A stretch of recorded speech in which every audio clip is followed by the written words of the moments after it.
I find something fascinating when we take a look in our nativity story about these simple fellows out in the field. They're shepherds. Luke chapter 2 tells us that they're receiving the first news about the Messiah being born in Bethlehem.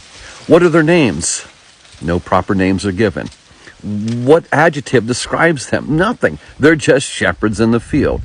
They're poor guys, financially poor, poorly seen in society at that time. You wouldn't even allow them to give their testimony in court because they were considered unreliable, the lowest of society, and to be honest with you, they were considered dumb.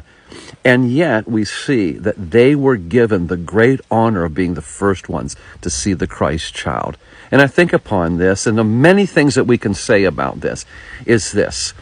The Lord reaches out to the poor, to the lowly. I mean, think about this, Matthew chapter 5. Blessed are the poor in spirit, for they will see God. The humble always receive these blessings as they're truly looking for the Lord.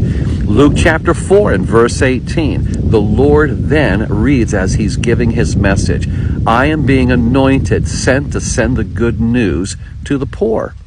He is quoting Isaiah chapter 61 and verse 1, which says the very same thing. I'm anointed to bring the good news to the poor.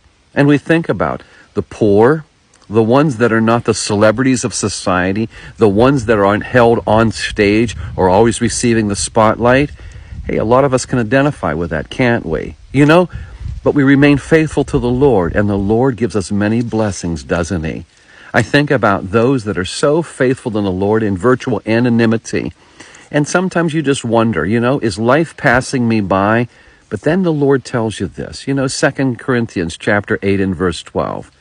You're going to be rewarded based upon what has been given you in this life. You're accountable for what the Lord gives you. And even if it's a cup of cold water, Matthew chapter 10 and verse 42 says, as you're giving it in the name of the Lord, he sees this, he will reward you. Hebrews 6:10, he's not an unjust judge. He's watching your service, and you will be rewarded. Luke chapter 14, verse 13, you're helping out other that are poor, other ones that are needy, and it looks like you'll never be recompensed. And the Lord says, the resurrection of the righteous, you'll be rewarded. So I want you to think about this. I identify in many ways with those shepherds. Nothing special about me, and maybe you feel the very same way. But you know something? In that, the Lord says, hey, you're serving me. I'm watching your service. You will be rewarded. And this is a great example we see in this wonderful nativity story when we read about the shepherds.